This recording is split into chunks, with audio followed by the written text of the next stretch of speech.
Welcome to another great episode of The Bourbon Road with your hosts, Jim and Brian, where they talk bourbon and, of course, drink bourbon. Grab yourself a pour, kick back, and enjoy another trip down the Bourbon Road.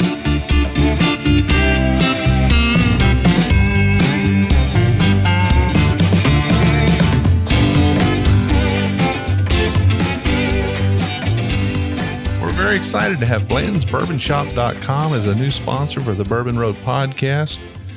In fact, this podcast is brought to you by Blanton's Bourbon Shop. Blanton'sBourbonShop.com is the only official merchandiser for Blanton's, the original single barrel. Looking for a unique gift? Blanton's Bourbon Shop has got you covered. Blanton'sBourbonShop.com is your home for all Blanton's gifts. You know, friends, it's never too early to start planning your trip to the Bourbon Trail for 2023.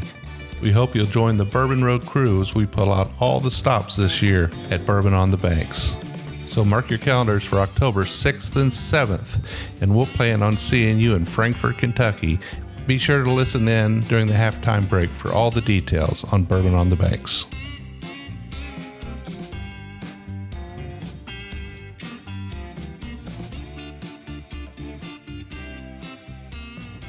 Hello, listeners, and welcome back to another episode of the Bourbon Road Podcast. I'm your host, Jim Shannon, and today we are once again on the road. My wife, Melody, joined me this time. We traveled north out of Simpsonville, Kentucky, about an hour and a half or so, and we're in Nashville, Indiana. Got a guest on the show today, somebody you're really going to appreciate. We are at Heart Truth Distillery, and we're talking to Master Distiller, Brian Smith. Hey, thank you. Thanks for having me on. I really appreciate it. Brian, welcome to the show. It's good to have you. And I have talked on a number of occasions, and I've had the opportunity to drink your whiskey on many more occasions over the last year or two. Oh, I'm glad to hear that. And it's been a favorite of ours, and we've been looking forward to getting up here and spending some time with you. We have seen you on the road a few times, but coming here to this campus is just a delight. Oh, thank you. Well, and thank you for the compliment on the whiskey. It means a lot. So I want to first give a shout out to Jerry, who went overboard to make us feel welcome and at home here. He organized our visit and got us sitting across from you here at this table. What a great fella. Jerry's the best. You know, there's a reason why we have him in this, meeting with folks like y'all and in this position. He knocks it out of the park every time. So we're going to get straight to this first glass of whiskey, but then we're going to dive into this enormous facility and this beautiful place we are. But what do we have in our first glass? Yeah, so our first glass is a whiskey that we just released, which is our High Road Rye. For people who are familiar with Hard Truth Sweet Mash rye that's been out in the market now for a little over a year and a half. This is a new mash bill, previously unreleased. So this mash bill utilizes some corn. And we heard from our bar and restaurant and retail partners out across the country that they loved our sweet mash rye, which is always bottled at cask strength. But they were looking for a sweet mash rye from us that was at a proof that would bring the price down some, but also, just kind of make it a little bit easier for cocktailing. Because if you make more than 2 cocktails out of 117 proof sweet mash rye, you're going to know it for sure. You're going to know it for sure. So this High Road Rye clocks in at 93 proof. It's 55% rye, 36% corn, and the remainder of malted barley. Okay. Well, good. I'm glad to hear it because there are people in both camps, people who like, a preponderance of rye in their rye whiskeys. And there are people that like a little bit of flavoring corn grain too, right? So right. Yeah. You take care of both people. And one thing I've found with this particular mash bill, and of course, we've laid down quite a lot of sweet mash rye, but also sweet mash bourbons that we've not yet released. But what I've noticed from this whiskey is it's really more telling as we're evaluating through our bourbons yet to come. It's really more in that flavor profile similar to what we're getting from our bourbons because of that the corn element in there. Well, that's fantastic. Yeah. You mind lead me through a tasting here? No, let's go ahead. Yeah. So what you'll learn about me is I taste and talk about it like a distiller and not a not a brand ambassador or a taster. I'm really terrible at coming up with great notes, and I like to let people drink it how they want to drink it. But, I think, I'm sure your listeners are very familiar, but, nosing is always a hugely important thing. One thing I've found about our whiskeys, especially the sweet mash rye whiskeys, is that, it really evolves on the nose in the glass over a period of time. So I think we poured this, 10 minutes ago? It's been sitting and resting. Resting's a good word, right? I'm getting, one thing that I'll say a couple notes, but then I want to hear what you think. But one of the things that I always get from all of our rye whiskeys is a lot of fruit. So, as we were doing evaluations through our first whiskeys before we released them, and we were doing panels with some of the best rye whiskeys and the, best selling in the world, we noticed something very consistent across all of our mash bills, which was this big burst of bright fruit. When it's new make, it's like a tropical fruit, like a mango, papaya. But then after it's been in the barrel, it turns more into like a peach, nectarine, apricot kind of thing. So I'm getting a lot of fruit on the nose on this one. And then when I look for the barrel, I'm getting, for me, it's like a maple sugar, a little bit of smoke from the barrel. Yeah. So for me, I'm getting kind of like white raisins, and a little bit of pear or peach. Yeah, I get that. It might be suggestive on your part that I'm getting that, but the first thing I thought when I smelled it was white raisins, Yeah. Oh yeah. All right. I'm going to give it a taste now. Cheers.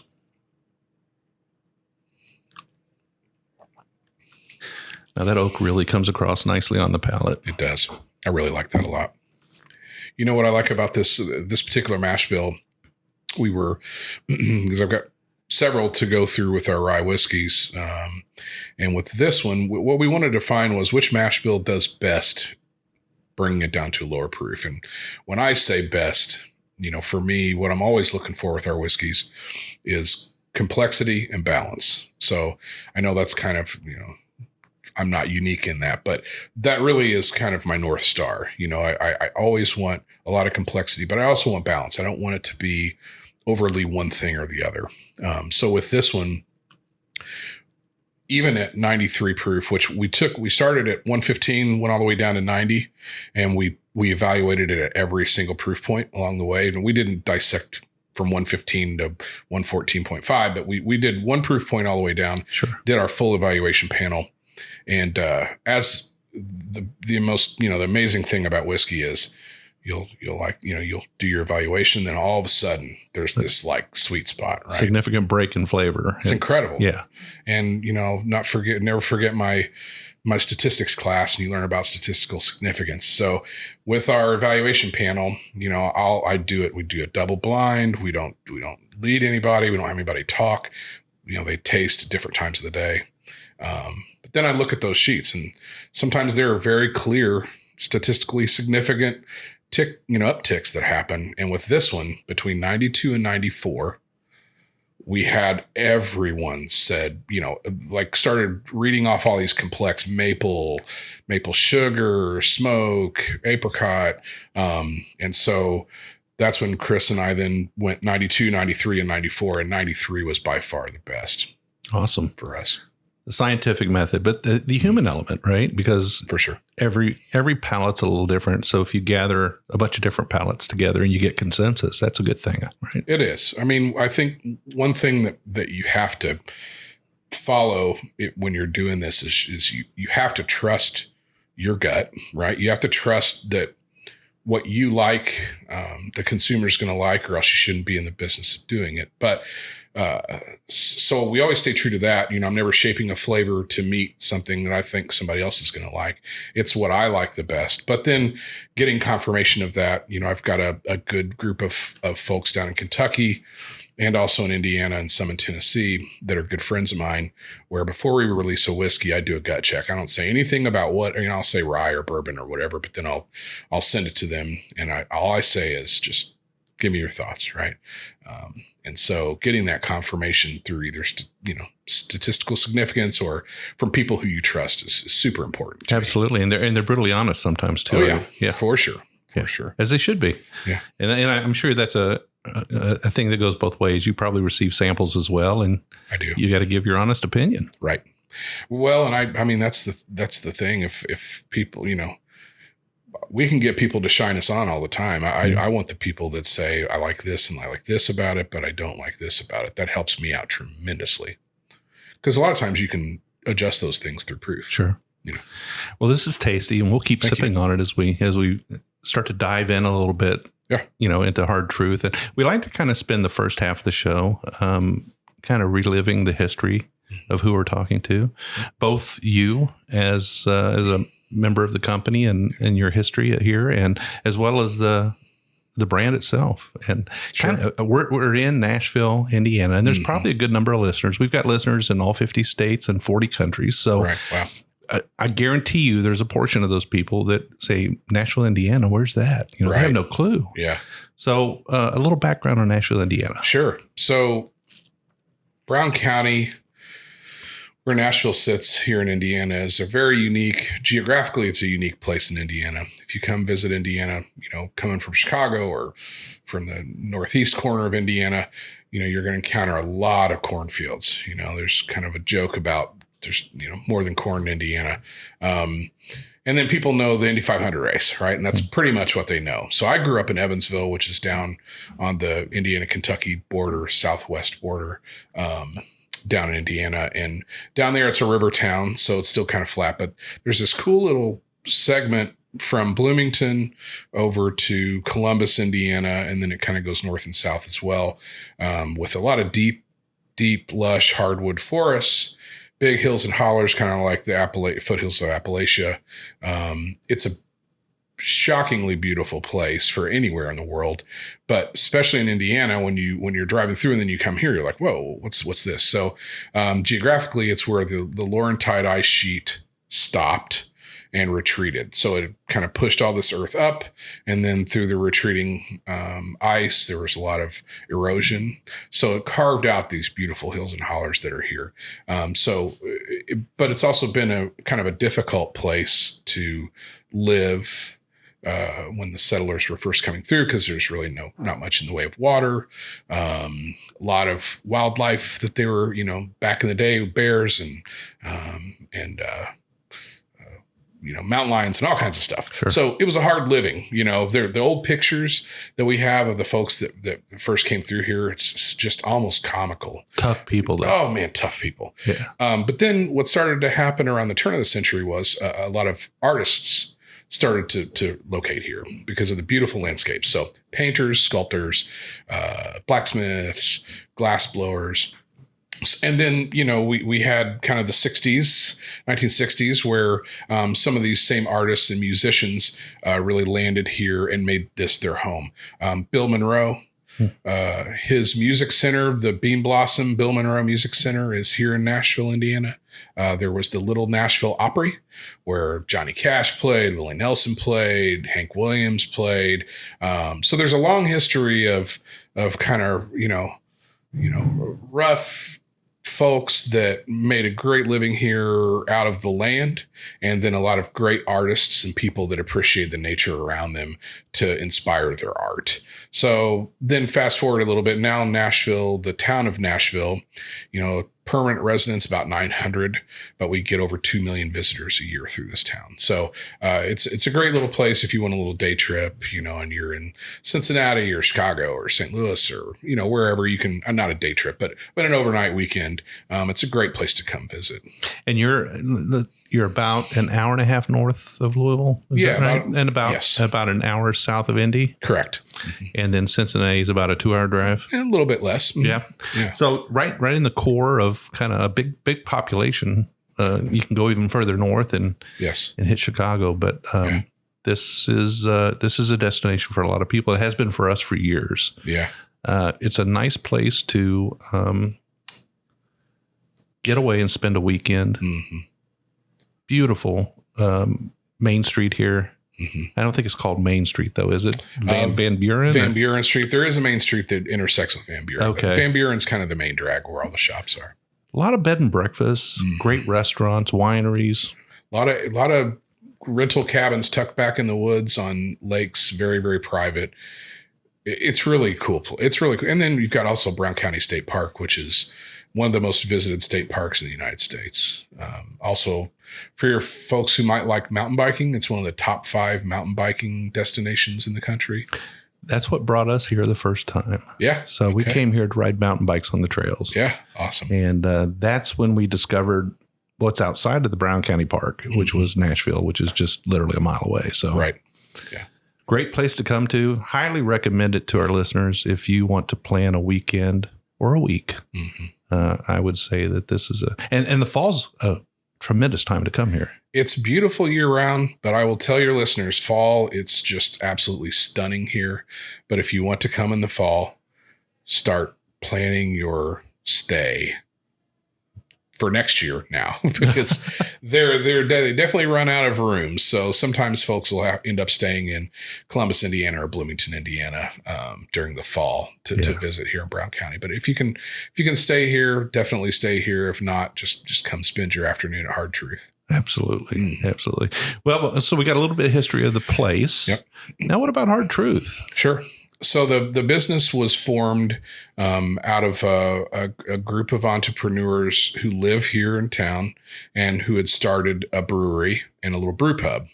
So when you learn about the original partners, who are still the same partners, they're a group of friends that were here in town, and they decided to raise their families here and live here. They all had kind of left corporate life in other places, but the thing that they were missing here was a good craft beer. You know, there wasn't a good place to get a great craft beer here in Brown County. So one of the partners was a home brewer. And so when they tell you the story, they'll tell you, and it's true, that you know, it got out of hand, is what they say. So they never intended on building a big, robust business. So what happened was they started with a little fudge shop that had gone up for sale. They bought it. They turned it into a homebrew exchange. So Tim O'Brien, who was the original brewer, who you all met, you said one time when you were staying here at the Allison House, Tim O'Brien's beer was the most popular of all the beers at the homebrew exchange. So they decided to put in a 1-barrel brew system. 1 barrel went to a 4-barrel system. Then they bought the building next to it. Then they made that a brew pub. Then they did the pizza restaurant. Now was where the second iteration of the brewery was. Now, fast forward to 2023, and Quaffon Brewing Company is the second or third largest craft brewer in the state of Indiana. So Busted Knuckle, 6 Foot Blonde. A lot of people are familiar with those 2 beers, but they make incredibly great beer. And I would argue that most of their beer is craft beer for everyone's palate. So it's not super crazy, so hoppy that you can't drink it. Sure. So they had Quaffon Brewing Company, and then their brew pub and their restaurants were doing well. So they started opening up more restaurants. Their restaurants started to become, or were renamed Big Woods restaurants. So we have 9 Big Woods restaurants in the state of Indiana that are very successful. And then in 2014, the laws were changed thanks to Ed Clare and Ted Huber down in the southeastern part of the state to establish an Indiana Artisan Distiller's Permit. So what that says is, for folks who are familiar with how the alcohol system works with 3 tiers, what that says is if you have a winery or a brewery or a DSP, you can co-locate an artisan distillery. And with that artisan distillery, you can sell direct to consumer X amount of alcohol per year, bypassing the 3-tier system. So what that does is it allows entrepreneurs to, make good liquid. You have to start with some experience in the fermentation and creation business, but then make good liquid and sell it directly to the consumer like you would in a winery, which means that you can take that extra capital and continue to build your business. Sure. So, the guys, my partners jumped through the hoops, got the permit, bought a couple stills. And then that's where I met them, was during that time period. I raised my hand and said, I'm ready for this. Let me take a swing at this thing. And so we started in a little 900 square foot space, really about the same size as this room we're sitting in right now, with a couple pot stills above the pizza restaurant. And that's where we formulated our first recipes for our vodka, cinnamon vodka, our white rum. And that's really where we got our start. Sure. Yeah. We remember those days at the pizza really? restaurant. Oh my goodness. Yeah. Yes. But we've been coming here for 12 years, probably 12 years. So would that be about right? It was, cause that's when, so 2009 was when Quaffon really got rolling. So yeah. And we were here, to have fun on the mountain bikes. And then our subsequent visits, once we put down the mountain bikes, was to come drink beer. Right. And walk up and down Van Buren. So yeah. But we spent many of our trips drinking the Quaffon beer and having pizza, and I'm sure in the back room you were busy making. We were distillate. Me and Cole Smith. We were upstairs, really formulating the plan for the future, and God love those guys. Ed and Jeff and Jim and Tim. They are exceptional. Entertainers are not they are exceptional entertainers, but really the activity part of the experience. There we go. That's where I'm looking for. So the experience part of the customer experiences, they're really, really, really good at that. Yeah. So, and they always had a personal touch. So then we look at what we had this artisan distiller's permit. I was very motivated to take that to the next level. And then I learned of their vision for this property. And so they had the vision for the experience that would be on this property, which once you step on this 325 acres, it's kind of astounding when you really see what's here in such a short period of time and the potential of what's to come. And then they guarded me with, what are we going to make? What are we going to be known for? Where are we going to go? So I joined the company in 2015. We went into distribution in 2017. We opened this place up in 2018, started running our column still at the end of 2018. And then we released our first whiskey to the market at the end of 2021. Yeah, I remember seeing a sweet mash rye up on the shelf, and I think it said 3 years on it, or about 3 years. So that would have been 2021. Is that right? 2021. The age statement would say aged at least 2 years. At least 2 years. That's right. And I think through conversation, when I tasted it, I think I tasted rye that was more equal to maybe a 5-year whiskey. And that's what we were so surprised about, is how mature it tasted for being what I think I was told about 3 years at the time. So yes. So I would love to tell you that we had a plan that said we were going to have whiskey ready between 2 and 3 years, but we did not. We were as surprised as you were. And, obviously when you're laying down whiskey, it's a significant capital investment. We aren't beholden to anyone. We're all self-financed. So it's very expensive to release, to lay whiskey down. Sure. So when you first decide to start opening casks and selling them, it's a big day, because there's you can start to kind of build more capital to grow your business. So, I was always thinking that we would be around the 4-year point before we released any whiskey.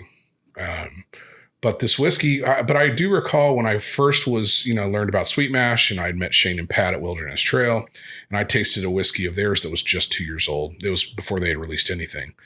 And it kind of blew my mind, the complexities of it. And of course, their ryes were really good. Really good. Really good. Yeah. So of course, Pat explained to me why, because of the sweet mash process, they were able to get a softer mouthfeel and a more complexity at such a young age. Because we don't fiddle around with. We go into 53 gallon barrels. We don't do any chips or spirals, or don't do any secondary. We do some finishing barrel stuff now that we're going to release later this year.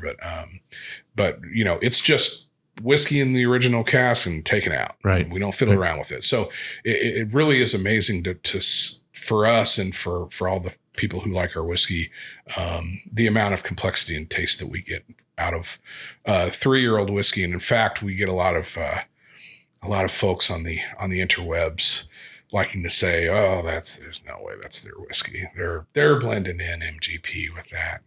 I can tell you, if you see anything in a Hard Truth sweet mash bottle, that is 100% whiskey that was taken from a cask that we, grain from our farmers, mashed, fermented, distilled, and aged on this property. There's a lot of ways to put together a distillery or put together a whiskey operation. And I don't know that there's a wrong way, but that's definitely a right way to do it. So, I think there's a lot of different flavors of distilleries out there, and people are doing a lot of different things to get their product on the shelf. But holding to the traditions of whiskey making from long past is always a good thing. You can never argue with it. Right. I do like the sweet mash process. I think it affects that hug just a little bit. You just don't get that deep hug that you get with a sour mash whiskey. Right. Well, it celebrates the grain for my palate. It celebrates the grain in all the right ways. So when you hear people sometimes describe whiskeys as grainy, it's a negative. They're speaking to a negative aspect of a graininess of a whiskey. Yeah. For me, when I say it celebrates the grain, it's this big bright fruit that we get. I mean, our sweet mash rye whiskey has no corn in it. All that sweetness is coming from the 94% rye, 6% malted barley, and that's not very typical, I don't think, compared to a lot of other ryes out there. I've always believed that your sweet mash rye will just turn into, if it's allowed to continue to age, and I'm sure you're doing some of that, will just turn into pure candy at some point. It's delicious. Yeah. And on the turn, because of how that rye was maturing, kind of in my head, I was getting kind of cocky. I was like, well, our bourbon's going to be absolutely ready at 4 years. Guess what? Last year, it wasn't ready. It's a fickle thing, right? It wasn't ready. And it was delicious and it's going in the right direction, but it wasn't right. So the one thing that you can always count on from Hard Truth is we've got multiple lines at the gate on the liquid. So we will never rush anything to market. So if we put it in a bottle and stick it on the shelf, you can be guaranteed that we love it. Love it. We won't release anything unless we love it. That's awesome. Well, you've kind of brought us up to date. I think it's a good place to pause in the first half. We've had one really good whiskey here. And by the way, could you rename the whiskey again for our listeners? That's High Road Rye. Yep. It's in our cool sweet mash bottle with the cool cork that everybody talks about the cork. It's kind of, it's got a little bit different because it's got a little bit of a character on the bottom. It's got our truck that sits out in front of the distillery with the barrels on it. And one of the quotes that the partners have used since day one that I met them was always take the high road. It's far less crowded. Yeah. So it's actually printed on our wall in the boardroom upstairs. And so when we were trying to think about what to do with this whiskey, it was going to be a lower proof, a little bit lower price. I mean, it sits on the shelf at $39.99. We thought, let's give this a little bit of character. So that's when the High Road came in. So there is some meaning to the High Road, but it's, Hard Truth High Road Rye. Awesome. Well, we'll take a quick break, folks. And when we're back, we got 2 more whiskeys, and we're going to hear all about the amazing things going on currently and in the future with Hard Truth.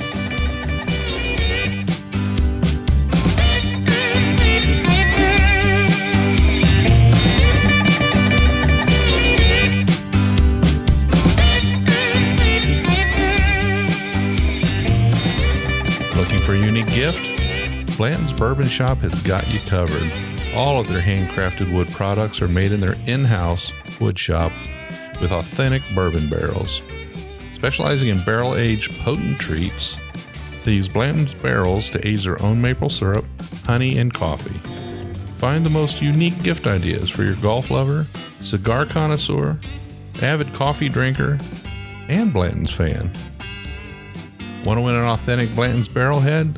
Make sure you sign up for the giveaway on the homepage of their website. BlantonsBourbonShop.com is your home for all Blanton's gifts. As we mentioned earlier in the show, we hope you'll join us this fall on October 6th and 7th for Bourbon on the Banks. The festival itself is from 2 to 6 p.m. on October the 7th, and you can pick those tickets up at bourbononthebanks.org for $65. They also have an early access ticket for $75. It'll get you in an hour early and definitely get you access to some special pours. But if you always like that VIP access, this year they're bringing in the VIP access tickets. We'll give you access to their VIP tent and all the great things that go along with that for $175. Be sure to check out bourbononthebanks.org. You'll get all the details on this year's event.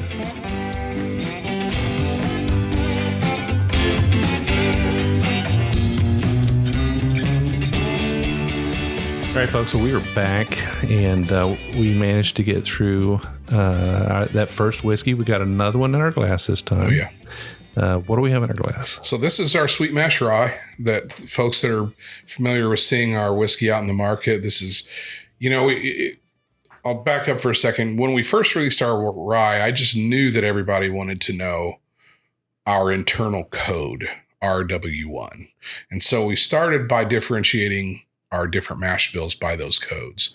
And then we've been firmly told by most of the market that they want to know more than just the code. So, but if you look for this on the shelf, it will say Hard Truth Sweet Mash Rye. It's in the dark green label. And then below it'll say Mash Bill RW1 or Mash Bill 1. So this is our 94% rye, 6% malted barley mash bill, 0 corn in this. Mashed, fermented, distilled, and aged here at Hard Truth. We use 3 now. When we first got started, it was 5 different, some of them custom char and toast combination barrels. So by doing that, gives us an ability to create some additional complexity through blending. So the same mash bill, same whiskey, but we might do my distillation from Monday in a custom Hard Truth toast 2 char 1 barrel, and the next day in a wave stay, or next day that lock goes in a wave stay. So what's fun is when we do that, it gives us this incredible complexity when we throw 30 barrels together. But it also gives us a cool thing with this, what's in our glass right now, which this is a single barrel. So when we're doing a single barrel pick with folks on our sweet mash rye, we always give them a choice between 3 or 4 different casks. So really, really wildly differentiating flavor profiles from that. Same barrel. mash bill, same age, same warehouse, yes. Different casks. That's right. Yeah. And you get a variety of flavors that are just so much not the same. We do. And what's beautiful about that is one of our casks lends a lot of really, really, really intense, deep vanilla and heavy sweetness, almost like a saccharine-y kind of sweetness. It's so sweet. Then some of our casks that we have give like a custard, creme brulee creaminess. And then some of our casks bring, mocha and toffee to the party. So, when we're doing a single barrel experience, it's really awesome for the consumer or the retailer, whoever, to be able to kind of get their lips on like, oh my gosh, this is why in the bottle, there's so much complexity. It's part of the reason why, right? So what we have here, and I see now, we've got a single barrel. This is from the Tours and Tasting Center. So this is a single barrel you can buy here at Hard Truth. I don't know what cask this was in, but I bet you I'll be able to nail it once we taste it. And I think this one's kind of proofy too, but I'm not. Yeah. Okay. Talk about how. And these are all cask strength. All cask strength. So even our rye whiskey mash bill 1, when I throw those 30 barrels together, it's whatever they come together to be. Yeah. That's what we put in the bottle. Cool. Cheers. Cheers.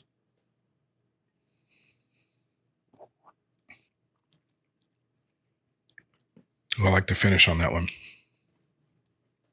That is really, really good. I'm trying to go back to the nose now because I was a little put off by the first nose because I got my nose too far down in the glass and I got a little bit of that alcohol on it. I was like, oh. Yeah. But I thought I got a little bit of like cocoa on it. Mm-hmm. I don't know if this is the right one or not, but. This is definitely, I was going to say this is definitely a rye drinker's whiskey, but it's got so much sweetness to it that really we cross over a lot into those. My favorite person who comes in the tour center is someone I can see them drinking, something else. They're not drinking the rye. Maybe, we started out with a sourced bourbon that was in the Sipes, was the name of the brand. And I'll see them with that and I'm not the sweet mash. And I'll say, hey, have you tried our sweet mash rye? Oh, I'm not a rye guy. And that's my favorite. I love those words because a whiskey like this, for someone who's a hardcore bourbon enthusiast that likes cask strength bourbon, I really, really get a great reaction from folks. That's a big whiskey. Yeah, it's a big whiskey for sure. And I think the sweetness in a rye is surprising to a lot of people. A lot of times you don't get a super sweet rye, but I mean, your ryes, the ones that came out of Wilderness Trail, and a number of other distilleries have found those heavy, sweeter notes, those syrupy notes, those even candy notes later on in life. But this is very sweet, very nice. It's got a great body to it. It does. And it punches a little bit when it hits the back of the tongue. So it does. It does. Yeah. And that's the one thing that I love to tell folks. And, whenever we go out to the market with these, 94% rye, 6% malted barley, especially at cask strength, if it's not a big whiskey, then it wasn't made right. Right. That's my opinion. So what do you think about, the palates in general? I mean, they're moving up the proof chain, right? I mean, the public. So are you seeing, you're still seeing a lot of people that like to hang down in the 90s, or most of your guests really want to taste that 100 plus stuff? I think because of our initial price point and the fact that we are a grain to glass distillery, and that we're still small, most of the people that find us, they're not mixing it with Coke or, making they might make an old fashioned or Manhattan, but, and most of those folks are fine with proofy whiskeys, they're, and which is why my personal philosophy is, we really stuck a stake in the ground. We said, for our first whiskey that we released, it's 100% ours. I don't want to fiddle around with the proof. I don't want to try to hide anything. I don't want to do anything.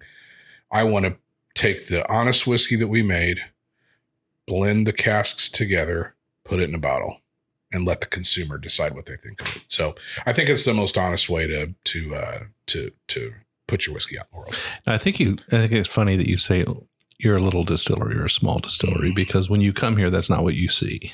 Right. So that it's altogether different than that. This is, you mentioned earlier, 300 plus acre campus. Right. The distillery itself is large. Tasting room is, and the bottle shop is expansive. Well, I believe we've got from our numbers last year and the year before, we've got more visitors to our distillery. I don't know any other distillery that's posting up numbers like we are as far as visitors here. So we've had, let's see, in 2020, we had over 400,000 visitors come to our distillery. In 2021, it was over 500,000. So those are real numbers. I mean, we do have a 300-seat restaurant, 1,000-person outdoor music venue, and then the distillery and the tours and this big sprawling ground. So, we have a lot of places for people to come and hang out. So it's become really popular because, a lot of times distillery experiences, especially if you rewind 3-4 years ago, they were very, they were kind of one thing. Beautiful, amazing distilleries I still go to all the time. But, you booked your tour. The tour window was from 11:30 to 3. And so you booked your tour. It was 45 minutes. You learned about corn and barrels, and then you drank, 2 quarter-ounce samples of whiskey, and you drove 45 minutes to the next one. Yeah. So what we really did was, in Indiana, we didn't have a lot of the same restrictions that some of the Kentucky and Tennessee distilleries started with, being in dry counties. So you can drink anywhere on our property. You can take a mixed drink and walk across our campus with it and sit on the ground and enjoy the beautiful weather. So what we've created is a place where people really want to come back to, hang out, and stay. So yeah, it is big. I guess whenever I speak about a small distillery, I look at our expansion that we just went through and how many barrels we're making now. And then, you think about some of the guys that we're competing with, and guys and gals on the shelf, and I know how many barrels they make. Yeah. We're definitely small. Yeah. I know when you look at somebody like Heaven Hill, let's just take 1,300 barrels a day, right? Yeah. So how many barrels a day are you guys at? So we just tripled. Well, we tripled our capacity, but we're at an 8x run rate from where we were. And we're making 24 barrels a day. Well, that's fantastic. Congratulations. Thank you very much. Yeah. That's really good. Yeah. I mean, I can remember when I went to Wilderness Trail and they were probably similar capacity. And then we watched them, bringing in barrel trucks every day. Right. So, yeah. When they dropped that 36-inch still in, that was a game changer. So if you notice, when you look in our distillery, we have room for a 36-inch still in our still house. So there's a dream. Something to come. You have a dream. Oh, yeah. Without question. That's fantastic. Well, there are a lot of things to do here in addition to tasting whiskey. And each time we come back, we see something else is added. Can you tell us a little bit about the distillery experience here for somebody that's coming in from out of town? Sure. Yeah. We really, because of the lack of restrictions I was talking about, we've turned it on its ears. So, it's not a shameless plug. I mean, definitely go to hardtruth.com and we've got and click on the tours and the experience part of it. But I'll go through. So we offer a distillery tour where we start with some of the history, then go through the distillery. And at the end, we end with a guided tasting. That's really nice. It's about an hour-long experience. And then we've got some really unique experiences that I think, we also have it's called the Whole Truth Tour. That's more barrel focused. You go into our rick house, you taste some whiskey straight from the barrel, learn more about what the barrel brings to the whiskey and a little bit less about the process. But here's where we start to diverge. So our most popular tour to date is our Get Lost tour. So in these beautiful hills and hollers that we talked about earlier, we have cut miles of trails, and they are out in the raw wilderness, which you guys are going to get to experience soon here. And so we have side-by-side ATVs and tour guides. We drive, you drink. And we do an ATV tour. Yeah, very smart. And then out in the woods, you have, I think it's 3 or 4 different stops where you get to do different guided tastings. So you're experiencing, and I mean, the ATV trails they're no joke. It's really fun. So I will tell you that I guarantee you will have a blast on that ATV tour. It is a riot. It's my favorite. So then something else that one of my partners, Ed, thought up that was, I thought, a really brilliant idea for your listeners who maybe have been able to participate in a single barrel pick. It's a really cool experience. You get a little more one-on-one attention from the distillery. You get to learn a little bit more about the breadth of their product and what they have out there. You get to learn more about the nuances of whiskey, right? So, but it's kind of rarefied air, unless you're a retailer or you're a part of a bourbon club and you get picked to go. Most people don't get to experience that love whiskey. So Ed said, why don't we offer a tour where people can come in right off the street, book a single barrel experience tour, and go through that experience. So you can do that here.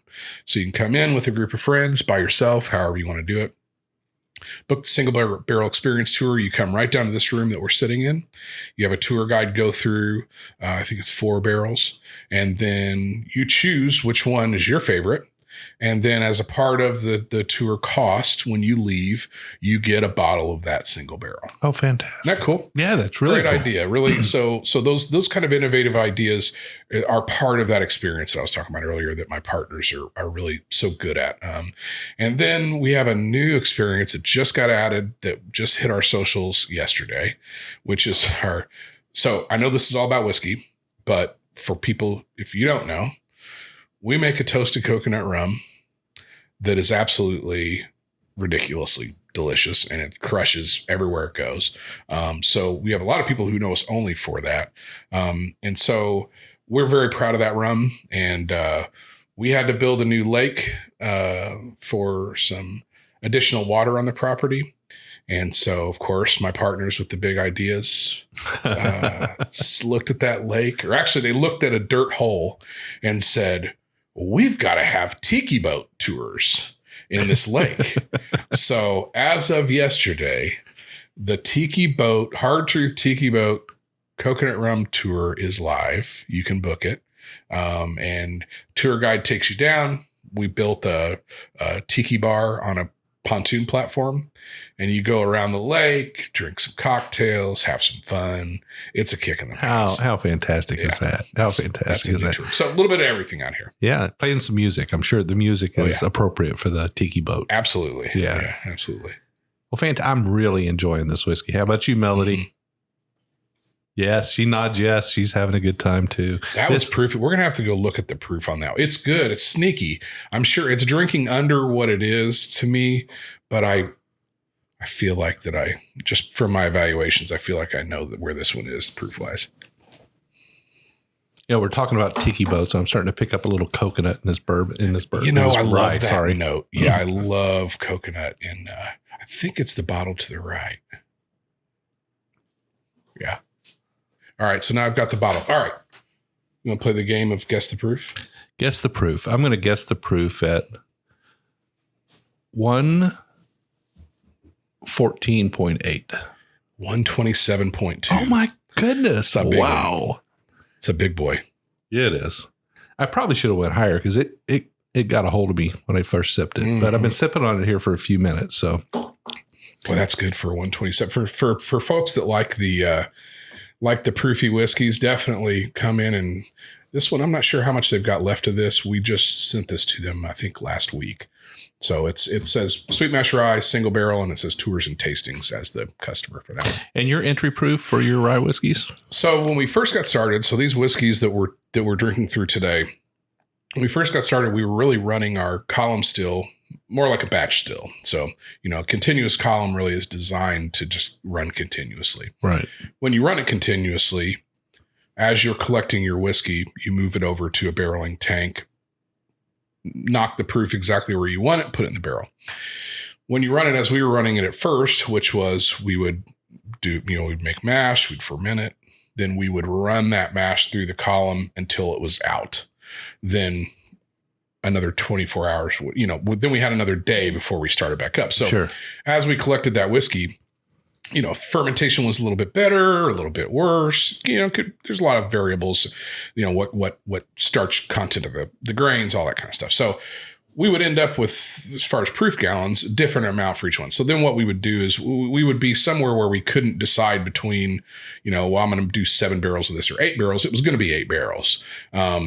But we would just dilute it down to fill 8 barrels, whatever that proof was. So to answer your question, we were going in the barrel the first 3 years between 108 and 120. Most of the time it was in the 110 to 112 range. Which is phenomenal, which is good. Which is very good. Yeah. More water makes better solubility. It really does. Yeah. So, but what we've learned through, because, everyone's whiskey is kind of, you don't know what you're going to make until you make it. Through the lens of the 5 years we've had to evaluate what we've made, we started finding, again, with that statistical significance, a sweet spot of 113. 113, anything that we entered into the barrel at 113 just shined above everything else. So now that we're running the column as a continuous column, our entry proof consistently from basically for the last 12 months and moving forward is going to be 113. Yeah. So you must be building rick houses. We just completed Rickhouse 2, 10,000 barrel Rickhouse. It is almost full. Rickhouse 3 will be, should be completed by the end of September. And there's no shortage of acres here for rick houses. No, but there's not much, like we really have to work on the land to get it. Got it. So, we've only got so many ridge tops that are wide and flat enough for us to put Rickhouse. Because you really need to be on an elevated piece of property. You do. Yeah. All right. So we've got one more whiskey we want to try, and we've got it in the glass already. I do want to hear a little bit about what's coming down the pike. Sure. So maybe as we taste this next whiskey and we come out of tasting it, we can talk a little bit about kind of the plans for this year and next year and what's going on. Great. Perfect. So this whiskey we've got in the glass is our caramel malted rye. This is from our Master Distillers Reserve series that we released at the end of last year, 2022. So we had 3 mash bills that we made in very small amounts 3 or 4 years ago.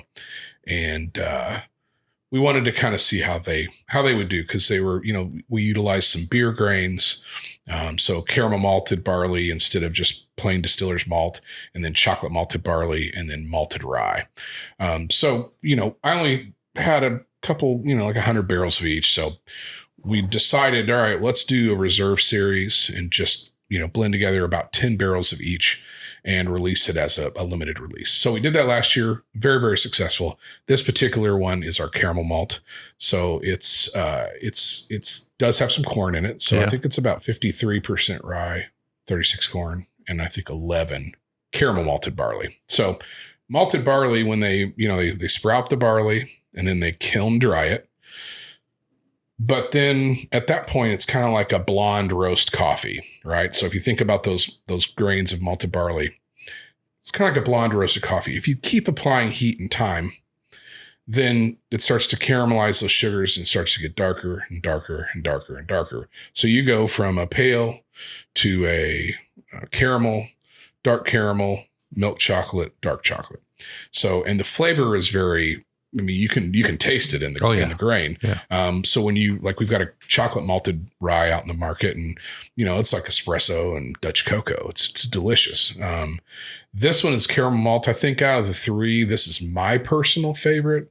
I think that the caramel malted barley really adds another layer of really complex sugars. And then with the corn in there, and then of course the sweetness from the spiciness from the rye, it just all balances out, gets into that complexity and balance. So as far as the future, in 2023, we will be releasing a Master Distillers Reserve line of 3 whiskeys again. And you'll just have to see what they are when they come out. But that'll be, I believe it's going to be in the October, November range. So fantastic. there. Yeah. Awesome. Cheers. Cheers. Let's taste this. And cask strength as well on this one. Lordy mercy. Yeah, that is so good. It's causing that dripping on the sides of my tongue, you know, that, you know, where you feel that. Some whiskeys do that. Some whiskeys don't. This one definitely does it. It's got a little bit of a freshness to it, though. It does.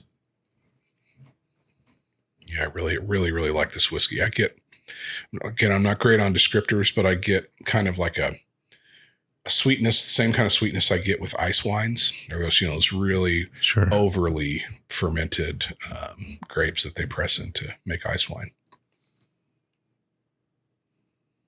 Yeah, the nose on this is a little bit lighter too. It's not. I'm keeping my nose out of the glass this time. Your glasses are more of a tulip type glass here than a Glencairn, and it's easy to get your nose too deep into it. And this one is at 117, I believe, as well. So there's that's tasty.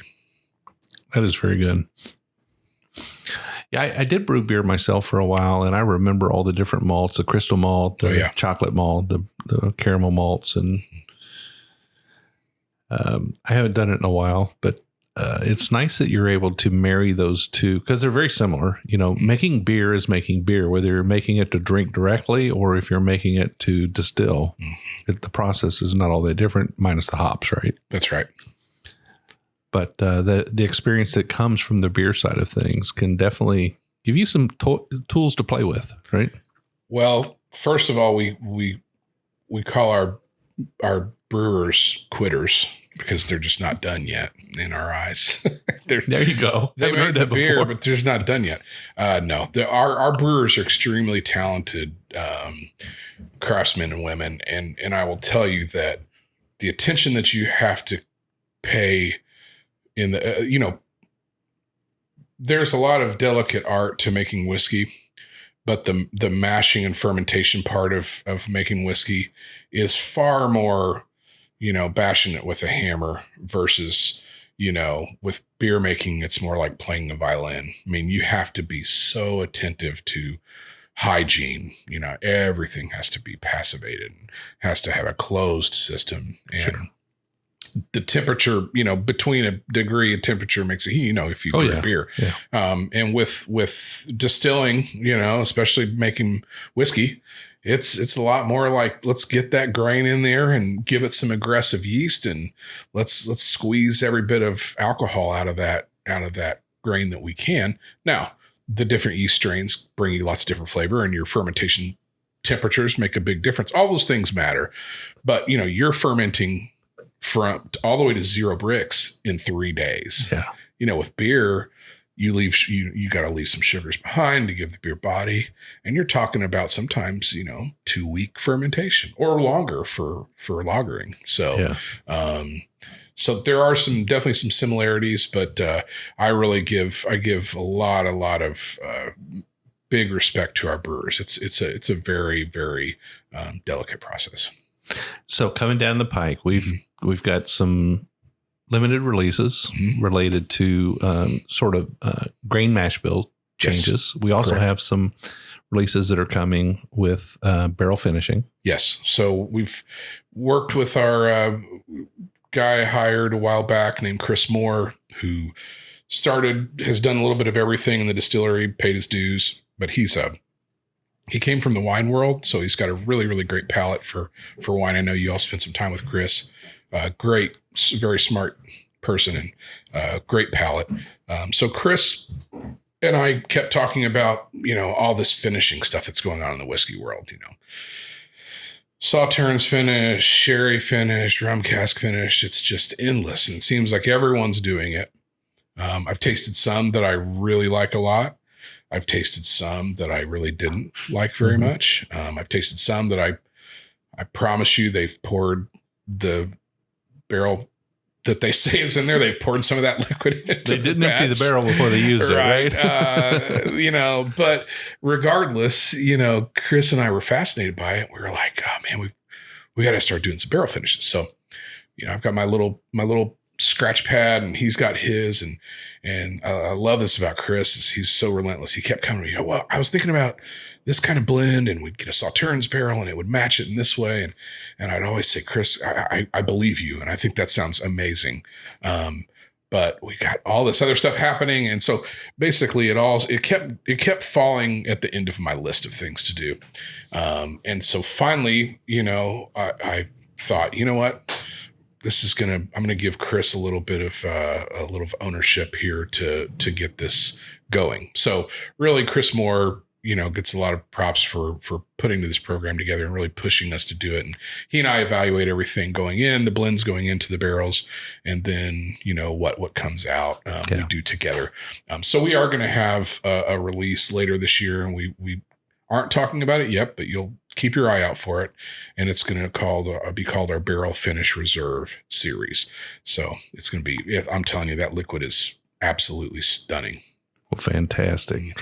So keeping an eye out for it. We need to keep an eye out somewhere. Where can people find you on the internet, on social media, so that they can keep an eye on what you're doing? Sure. So we're on Instagram, Facebook, all the social media outlets. And if you would start our websites, hardtruth.com, if you plug in Hard Truth Distilling or Hard Truth, typically we're the first thing that pops up. Sure. Yeah. Usually it's not too hard to find a good distillery. You just type in like Hard Truth rye and boom, that's right. It's up. Yeah. Or sweet mash rye. Or sweet mash rye. Yeah. Sweet mash rye. And we do have, a couple tricks up our sleeves this year as well that I cannot talk about, but we'll have some press releases coming out later this month. And you're going to we're coming up on kind of the season of like the Kentucky Bourbon Festival and Bourbon on the Banks and all this kind of stuff. Will you guys be attending? We will be at Bourbon on the Banks, and we will be at Bourbon and Beyond. Fantastic.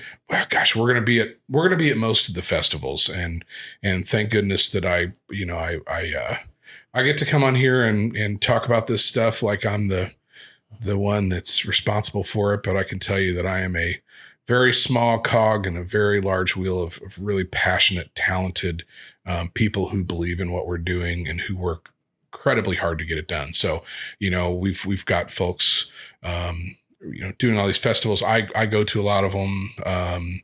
But I'm also visiting markets that we're opening distribution into. So I get pulled a bunch of different directions, but I try to go to every one I can. Well, hopefully we'll see you around. We're usually pretty busy at these things too, but We'll definitely be at Bourbon on the Banks. And Great. if we bump into you, we'll have a pour together. Absolutely. Sounds wonderful. All right. Well, thank you so much, Brian, for taking time with us and bringing us out to this wonderful distillery. I think we're running up against time here. We're going to go on an ATV tour, the Get Lost tour. You're going to go get lost. And I think we're going to come back and have dinner at your restaurant. Awesome. My goodness, it's going to be so great. Live music tonight down on the terraces. We didn't even talk about that. We've got music terraces down below the restaurant with live music on weekends. It's going to be you guys are going to have a great night. Definitely a destination. Listeners, if you get a chance, go to hardtruth.com, check out what they have to offer. Take the opportunity to do a weekend here in this beautiful place, Brown County, and come visit Hard Truth and taste their whiskeys and their experience and have a wonderful time. Brian, again, thank you so much. Hey, thank you very much. It's been an honor. All right. Well, you can find the Bourbon Road on all social media outlets. You can find us on Facebook, Instagram, Twitter, YouTube. My goodness, you can find us on TikTok even, believe it or not. And Now there's threads. I don't think I can keep up with all of these things. I'm trying, but it's really hard. It takes a lot of time, but it's all important because we want to get the word out to these fantastic people we have on our show. Every week on Wednesday, you'll get to hear a great show with a distillery. Sometimes it's a music artist, sometimes an author or a chef, but we're always drinking whiskey and we're always having a great time. We hope you join us every single Wednesday. If you've got an idea for a show, if you've got an idea for a bottle, or maybe there's a distillery in your hometown that's just doing it right, you want to shine a little light on them, hop onto that website, thebourbonroad.com. Go to our Contact Us page, reach out to us, let us know about it. We'll do all the work. We'll get them on the show. While you're there, that's where our swag is. That's where our bourbon podcasts are. You'll find our blogs there. There's a lot of great content on our website. You can also send us an email, team@thebourbonroad.com. We'd love to hear from you. We'll be at all the events. We'll be at all the distilleries. If you see us in town, make sure to say hi. But until then, we'll see you down the Bourbon Road.